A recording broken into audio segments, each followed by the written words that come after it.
Saudações a todos os telespectadores, sejam bem-vindos ao nosso programa EPF Podcast, apresentado por mim, Délia Faria. E por mim, Evanildo Rodrigues Mutepa. E dizer que hoje temos uma convidada muito especial, esta que vem partilhar a sua história, a sua trajetória no âmbito educacional aqui conosco. E para isso temos como tema a experiência e visão de quem forma, assim como de quem lidera. Boa tarde, senhora pedagógica. Boa tarde.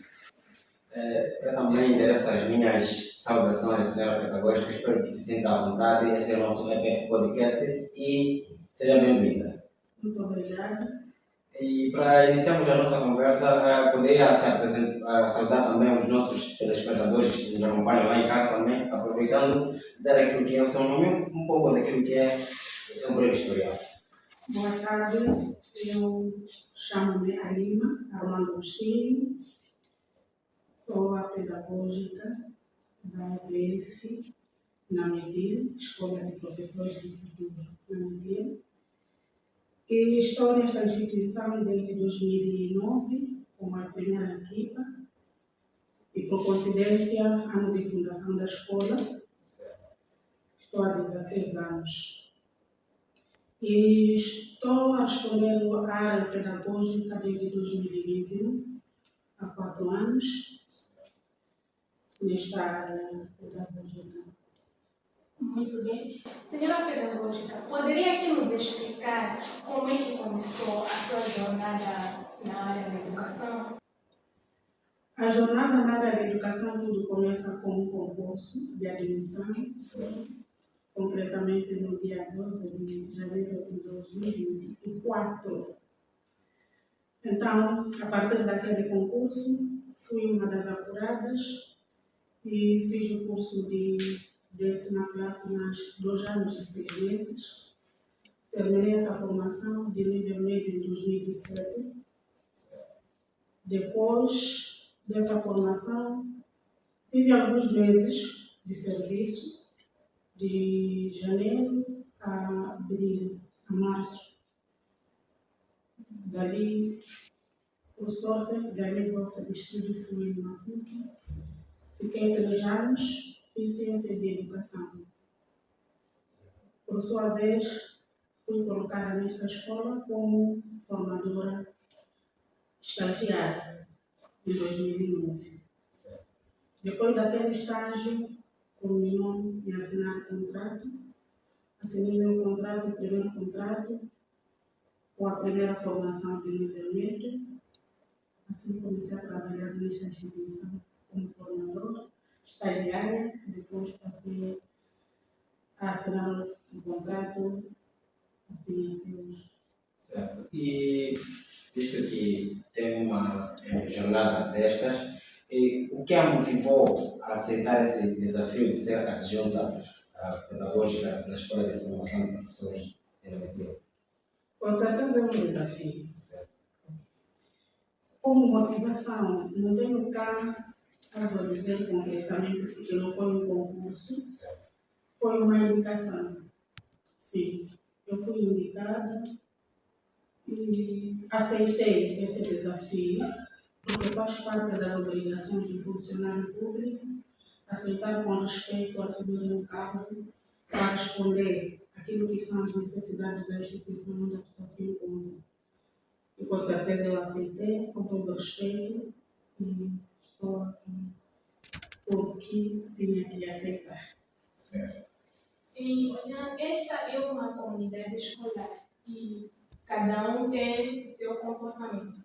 Então, como é que a senhora descreve a sua relação com os formandos da EPF Nametil? Descrevendo essa relação, eu primeiro vou olhar aquilo que é o sentido geral do ano 1, porque o estudante é humano. No entanto, eu como professora, não olhar como pedagógica. Então, eu como professora, eu sei que todo aluno é um humano e nisto revela comportamentos diferentes de uma pessoa para outra. E sabendo de que esses comportamentos, a nossa luta é de querermos colocar as pessoas com um comportamento certo, no sentido de que esses desviados estejam no caminho certo para que sejam aceitos na sociedade. Então, descrição como tal, eu busco isso como normal. Durante algumas respostas, sublinhou que é formadora e também a diretora adjunta da escola. Neste sentido, como é que consegue equilibrar a gestão da escola, o acompanhamento pedagógico dos formandos, sendo diretora e formadora ao mesmo tempo? Ok. Isso deve ser um plano concreto. Certo. Sim, para que tudo corra certo na nossa carreira, nós temos que ter um plano real. Há que fazer um plano que não é possível de aplicar. Mas se nós formos a fazer planos credíveis, é possível de aplicar todas as atividades que você esteja a planificar. Então, o meu plano baseia-se naquilo que são as minhas atividades para as duas áreas. O que é que eu faço no setor pedagógico em relação à carga horária da disciplina que eu estou a assumir, no entanto, como formador. Assim eu consigo gerir sem prejudicar uma das partes. E eu consigo me virar em termos de ação. Como agir quando estou numa turma e como agir quando eu estou a responder aquilo que são as obrigações da área pedagógica. Sim. É uma questão de saber aonde é que eu estou neste momento, o que é que eu estou a fazer. E qual é o meu plano concreto do dia. Sim.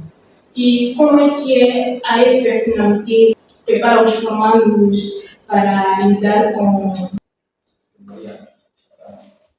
Sim, para lidar com a teoria e a prática neste sentido. Sim.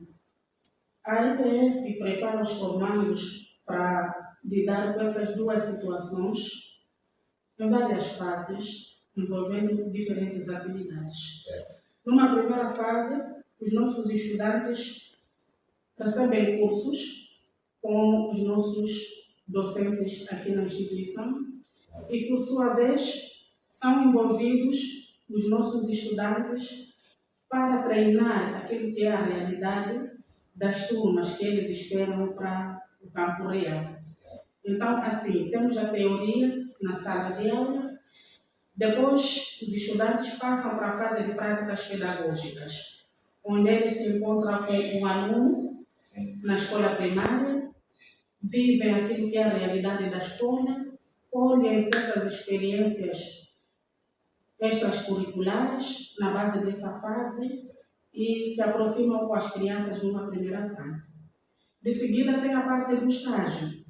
Então, os estudantes têm a teoria aqui, na instituição de formação de professores, e essa teoria eles aplicam na prática na escola primária, que é a escola de estágio, onde este estudante assume uma turma, dependendo da classe, e ele já aplica as teorias, coloca já na prática, naquela classe onde ele for colocado. E se não bastasse, dentro da instituição mesmo, ele tem essa missão de treinar a prática docente, enquanto estiver ainda aqui, antes do início das práticas pedagógicas, através das didáticas que eles recebem. Certo.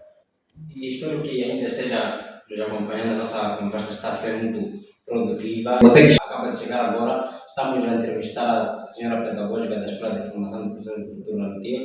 Então, fique atento porque a nossa conversa ainda vai prosseguir. E visto que estamos as pessoas são diferentes e sendo pessoas diferentes, cada um aprende da sua maneira.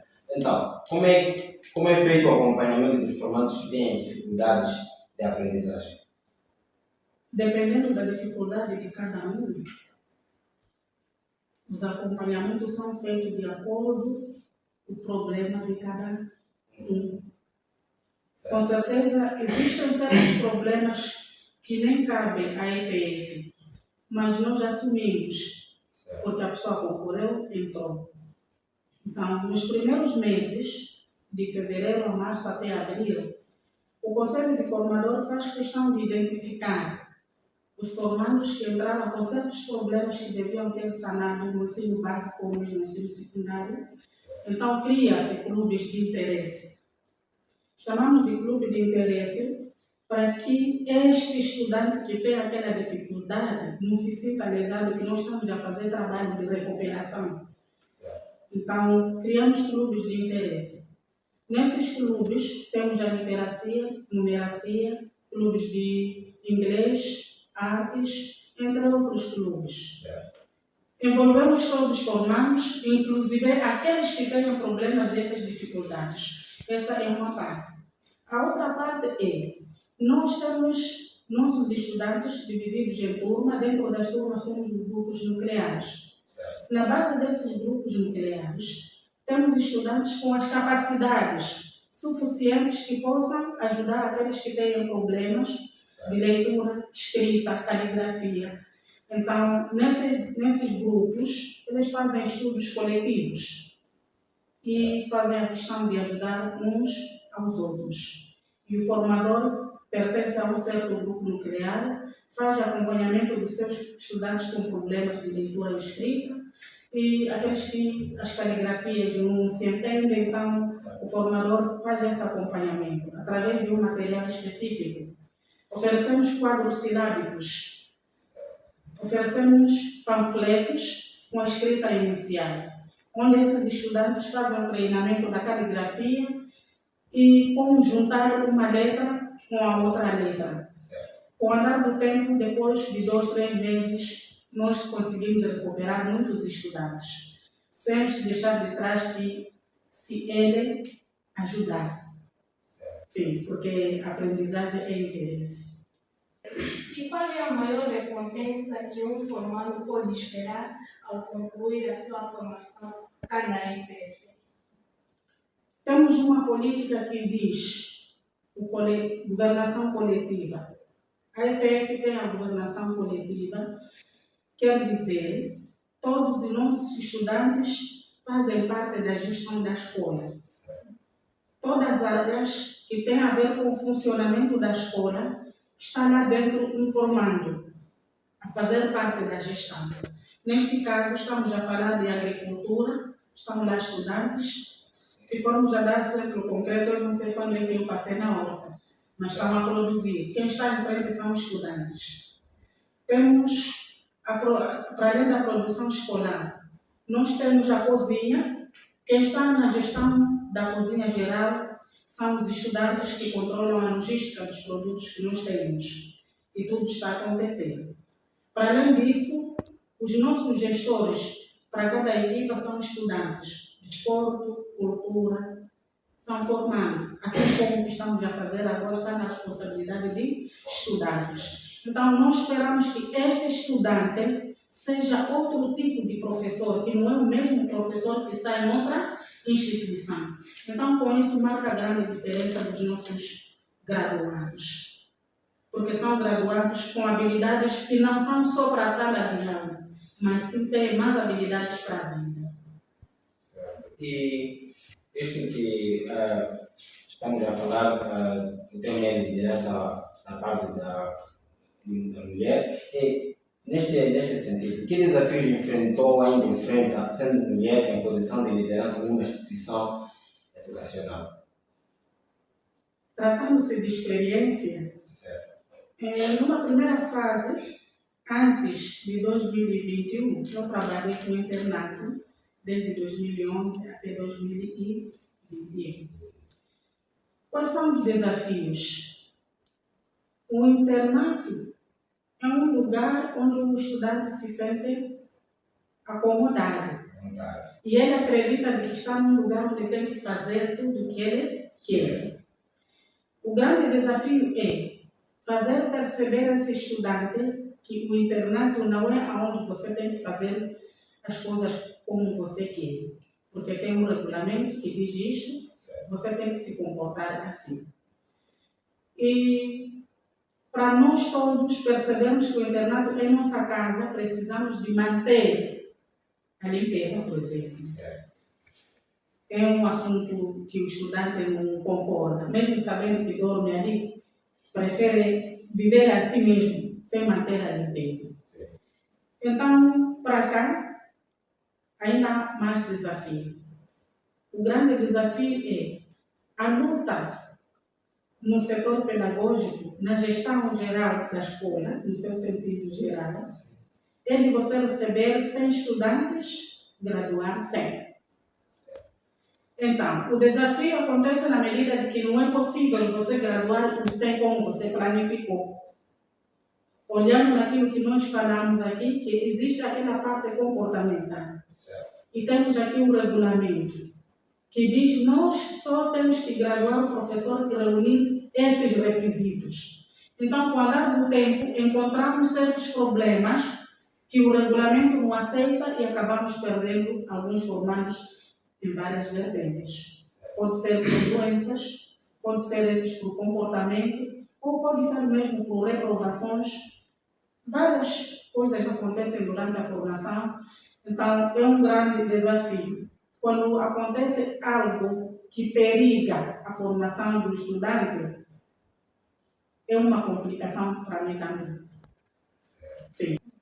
E o que significa para a senhora servir de referência para outras mulheres, assim como jovens formadas? Com certeza eu me sinto orgulhosa. Sim, me sinto orgulhosa se for que as pessoas seguem aquilo que é de bom para mim. Porque, na verdade, eu posso ter minhas fraquezas e essas não sejam referência para dar. Gostaria que fosse a parte melhor que eu dou, então fosse referência àquilo que é de bom para mim. Assim eu me sentiria orgulhosa. E durante a nossa conversa, sublinhou aqui muitos momentos que marcaram, mas gostaríamos de saber se há alguma história ou experiência pessoal que tenha vivido com os formandos que a tocou profundamente. Várias experiências, mas vou destacar aqui que das tantas experiências que eu ganhei com estudantes,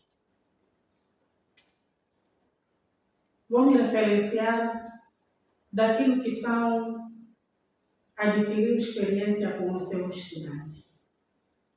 É a parte mais boa que existe.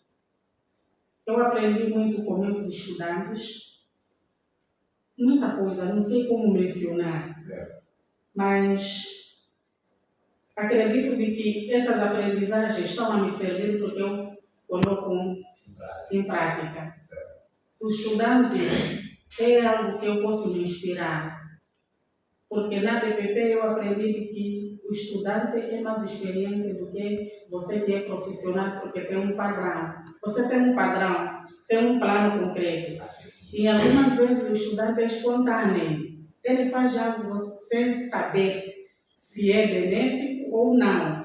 Então nós buscamos aquilo como uma experiência. Por exemplo, nós tivemos um desafio que as nossas casas de banhos, essas de funcionários, nas manhãs, encontrávamos que essas já foram usadas, mas não sabíamos exatamente quem usou e não faziam limpeza. Um estudante, ele pediu para ser responsável das casas de banhos, mas eu não pudesse dizer que ele pediu, e eu fiz isso. Numa assembleia, eu anunciei ele chefe das casas de banho dos funcionários. O que aconteceu? Afinal de contas, ele sabia que estava a usar aquelas casas de banho são os próprios estudantes. Então, quando anunciei ele como chefe, a partir daquele dia, as nossas casas de banho passaram a ser limpas todo o ano até ele graduar. A outra experiência, na altura eu era responsável do internato, produzíamos muito, mas foi por experiência de estudante. Na seleção dos responsáveis para certas áreas, devíamos identificar alguém que tenha habilidade naquela área. Através de um estudante, quando nós começamos a preparar a lista para fazermos as propostas dos colegas estudantes que devem ser responsáveis de certas áreas, um estudante disse assim: Senhora formadora, aqui na instituição tem muitos colegas formados que não conseguiram emprego. Então, preferem fazer esse curso na altura de 1 ano, preferem fazer o curso de 1 ano, só para terem emprego, mas eles já se formaram. Por exemplo, aqui nós temos enfermeiros, nós temos aqui agrônomos, temos até colegas licenciados. Na universidade não sabemos isso. Então, nós podíamos dizer o seguinte: quem é agrônomo? Quem é eletricista? Essa ideia apareceu de um estudante. Então, para mim foi uma boa experiência, me marcou muito e fizemos aquilo, sobressaíram muitos eletricistas, canalizadores, carpinteiros, agrônomos, e dali nós selecionamos os responsáveis para trabalharmos com eles naquelas áreas de acordo com a sua formação. Então, esses formados responderam positivamente, porque cada um estava na sua área. E eles tomaram a responsabilidade da manutenção da escola e entre outras áreas, sendo os próprios estudantes. Olhando para aquilo que foi a questão, o que esse formado ganha? Esse formado ganha mais nessa instituição, porque não faz só uma coisa. Ele é um pouco de tudo. Sim, olhando nessas experiências que a senhora já teve, a senhora já esteve em alguma situação em que se sentiu orgulhosa por ser uma mulher gestora ao mesmo tempo? Várias situações, mas gostaria de dar exemplos, né? Sim. Em vez de dizer que eu gostei por causa daquilo e aconteceu isto. Sim. Na medida que eu consigo gerir o meu tempo, por exemplo, se tenho aulas na sexta-feira, eu dou o meu máximo na aula, volto para responder o setor pedagógico, atender todos os meus colegas e aquilo que são as preocupações do dia, saírem todos sem reservar algo para o dia seguinte. Terminar tudo aquilo que é meu plano. Eu gosto melhor, me sinto bem assim. Então, isso eu consigo fazer, eu me sinto à vontade. Certo. E é bom saber que nesta escola faz-se essas atividades e promove com que as pessoas, os formandos que cá ingressam, se sintam confortáveis naquilo que é a área de que se formaram lá fora e, quer dizer, não se sintam exclusos. Quer dizer, que tem uma parte em que eles podem se sentir livres e fazer aquela atividade com que eles se formaram anteriormente. E, senhora pedagógica, no âmbito das atividades extracurriculares, a EPF, na medida que tem apostado nas atividades para além da sala de aula. Então, pode falar um pouco da importância dessas atividades extracurriculares? Sim, são importantes, sim. As diversas atividades extracurriculares são importantes. Nós estamos a preparar um professor que vai trabalhar com o campo. Certo. Os preparativos do nosso professor, nós não estamos a olhar só a cidade. Estamos a olhar aquilo que é a realidade moçambicana. Então, prepararmos o nosso estudante em diferentes áreas extracurriculares é para que este esteja preparado para se juntar com o meio social em qualquer situação que ele for inserir. Sim. Porque este estudante pode estar colocado em Micutamana, por exemplo. Não está na altura deste estudante todos os dias encontrar o mercado para comprar certos produtos. Certo. Então, ele deve estar na altura de ter 2, 3 canteiros, um campo de 20 por 20, faz qualquer coisa que pode se beneficiar. Vai ter iniciativas de envolver vários jovens, na medida que nós aqui temos os clubes culturais, por exemplo. Certo. Se este estudante habituar essa prática de diferentes atividades culturais, acredito que se estiver inserido num determinado local, numa certa comunidade, pode quebrar o silêncio, pode fazer uma seleção de jovens e criar equipe de futebol de 11, pode ser equipa masculina ou feminina, pode criar de crianças dos seus 12, 14 anos e a comunidade será divertida. E no âmbito dessas atividades, gostaria de saber quais são, poderia cá destacar umas duas atividades extracurriculares praticadas cá na escola? Sim, nós praticamos diversas atividades. Primeiro, a nossa instituição é aberta, os nossos estudantes são livres em implementar qualquer atividade extracurricular. Certo.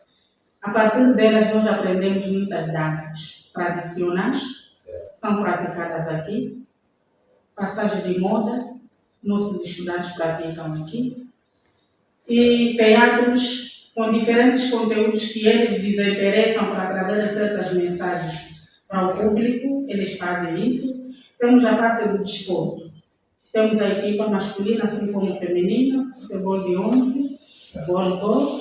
Então, praticamos aqui na nossa equipe. A escola, a ETF, está a investir na implementação da lei. O investimento que está sendo feito é uma experiência dos computadores. não é bem para a sua implementação. Porque a DPM foi implementada desde que a DPP fundou escolas em Moçambique, assim como fora de Moçambique. O método mais usado na formação de professores nas ADPPs é método de MIN, determinação de métodos modernos. E essa experiência eu vou contar na primeira pessoa. Eu não tive contato direto com meus formadores durante a minha formação, porque encontrei este método na instituição onde eu fui formada. Eu me formei na DPP. Os formadores apenas deixavam brochura. Está aqui brochura, a disciplina é X. Então você devia resolver todas as tarefas que estão naquela brochura. Dependia de você terminar aquela disciplina. Se você for flexível, terminou a disciplina, então o professor escolhe. O futuro professor escolhe. Eu já terminei a resolução dessas tarefas, quero defender tarefa X. Certo. Então você defende a tarefa que você sente que preparou porque gostou daquela tarefa. Então, esse método tem suas várias vantagens. Certo. Aqui o estudante quebra o medo, porque o estudante está em todo momento em comunicação. O estudante está em todo momento a encarar o público. Eu disse que não era implementação, é um método que vem funcionando. Nós temos aqui as sessões pedagógicas dos sábados. Aquela é uma das estratégias, é uma técnica do método de DMM. Temos as noites intelectuais. É uma das técnicas do método de DMM. Para que usamos essas técnicas? Usamos essas técnicas para treinarmos a comunicação do nosso estudante em público. Para que esse nosso estudante seja capaz de aprender ele mesmo, sem precisar de alguém de impulsionar. Então, são as mesmas técnicas que nós estamos a usar fora do computador. E falar do computador, essa experiência digital é muito boa, porque nós atualmente estamos a falar do mundo digital. Estamos a falar da era digital. Mas aqui nós temos desafios. O que é que nós estamos a verificar? Os estudantes são mais avançados no domínio da tecnologia, na informática básica, em relação ao docente, por uma simples razão. Porque os docentes não viveram essa época digital. Nós vivemos aquela época de papel e caneta. Memorizar as informações, você como pessoa. Então, essa é que existe como um pequeno desafio. Mas olhando naquilo que é a valia, vale a pena nós aplicarmos esse método Por isso mesmo, o nosso formando marca a diferença com os outros de outras instituições. E salientou aqui que a Escola de Professores do Futuro tem deixado de livre espontaneamente que os alunos pratiquem certas atividades, ou sejam criativos. E nesse aspecto de criatividade, qual é a sua visão sobre os projetos que os estudantes criam? Por exemplo, este podcast para que dá apoio aos formandos, assim como toda a comunidade. Qual é a sua visão neste sentido de projetos? Minha visão é de que esse projeto é muito lindo primeiro. Certo. Sim. De seguida, dá para perceber que, na verdade, o nosso estudante tem mais valia depois daquilo. Está em altura de fazer seus projetos e sobreviver, mesmo que ele não consiga ter emprego, mesmo que não consiga se contratar, está em altura de fazer alguma coisa. Que os jovens chamam de cobertura, né? Vocês podem fazer coberturas em eventos e vão sobreviver. Então, essa criatividade de certos projetos para os nossos estudantes, o objetivo mesmo são essas habilidades para a vida futura do estudante. Certo. E que sugestões tem para promover a igualdade de gênero das empresas? As sugestões que eu dou, vamos dizer que a igualdade do gênero, primeiro, nós como mulheres, temos que acreditar que eu sou capaz. Primeiro, eu como mulher tenho que acreditar que eu sou capaz. Então, para quem vem promover aquilo que é igualdade, deve encontrar essa minha capacidade, tem que encontrar aquilo que eu acredito como pessoa capaz para aceitar aquela promoção da igualdade. Porque certas vezes nós colocamos o nosso fracasso em frente como mulheres, mas nós somos capazes, sim. Nós somos capazes. Temos que mostrar aos homens que nós somos capazes, estamos à altura de fazer tudo que o homem faz dentro das minhas capacidades. E aqui há que olhar a equidade também. Sou capaz, sim. Mas qual é o trabalho que eu posso fazer de acordo com aquilo que é minha energia como mulher? Algumas vezes nós esquecemos disso. A equidade. Só olhamos naquilo que é igualdade. Então, as falhas começam aqui. Então, como recomendação para as mulheres, nós temos que acreditar que somos capazes, sim. E estamos a pedir para que os nossos colegas, que são os homens, nos deem esse espaço de nós mostrarmos até que ponto somos capazes de fazer algumas coisas igual a eles. E para você ainda que nos acompanha, estamos numa entrevista com a senhora pedagógica da Escola de Professores do Futuro, na MITIM. Espero que ainda esteja aí a nos acompanhar, porque este é o EPF Podcast, onde nós compartilhamos histórias, momentos marcantes daqueles que passaram, que estão a passar numa determinada ADPP, Escola de Professores do Futuro. E estamos quase na reta final, mas a produção nos dá mais tempo, então a nossa conversa pode mais continuar. E neste sentido de continuação, entramos num ponto em que vamos falar de inspirações. Existindo pessoas que pretendem aderir a esta formação de professores, mas têm dúvida se podem ou não aderir a esta formação. Que mensagem deixa para os jovens que sonham em ser professores, mas que ainda sentem esse receio? Qual é esta mensagem que pode deixar para os nossos telespectadores que nos acompanham? A mensagem que eu deixo aqui para o sonhador, o futuro professor, que ele não tenha medo de seguir em frente. Tudo aquilo que ele sonha existe na sua realidade, desde que ele coloque em prática. O importante é que ele acredite em ele mesmo. Não tenha tantos receios daquilo que ele sonha ser. E dizer para ele ser um professor é mais que ser um pai, é mais que ser um tio, um irmão de alguém. Onde você tem uma turma dos seus 20 alunos, aqueles alunos no futuro, todos passam a serem seus filhos. É muito bonito você se surpreender com um aluno que já não se lembra, mas de repente ele conhece seu nome completo, mas você nem cara já não se recorda. Então, sejam bem-vindos, jovens, sintam-se à vontade, tirem esse medo. O medo apenas amedronta aquilo que é a realidade do seu sonho. Como eu disse, todo sonho existe na realidade, desde que você coloque em prática. É uma questão de acreditar que você é capaz de ser professor.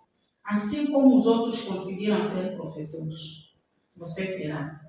Desde o momento que você está a sonhar ser professor, você já é.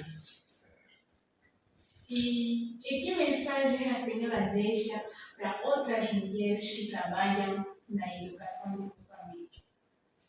Eu dizer de que na educação, para as mulheres que estão a trabalhar dentro dela, eu dou mais força, mais energia, dedicação, daquilo que é o nosso dever. Nós temos que dar o nosso máximo para o nosso belo Moçambique.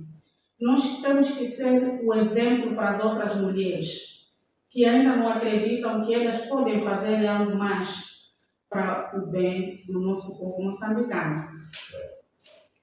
E não só para as mulheres, também acredito que homens também estamos a acompanhar. Neste sentido de mensagem, e para os homens, como é que eles podem ser aliados no fortalecimento da liderança feminina? É só acreditar na mulher que é capaz. Certo. Sim. O problema aqui é a confiança. Quando nós confiamos na pessoa, ela pode nos guiar bem. E quando não confiamos, mesmo que esteja a fazer boas coisas, sempre duvidamos do que essa pessoa faz. Então, eu gostaria de recomendar que os homens nos confiem. Da mesma maneira que nos confiaram ser mulheres, mamães, nos confiem também para as outras atividades. Nós somos capazes, desde que nos deem o espaço de colocarmos aquilo que é a nossa força.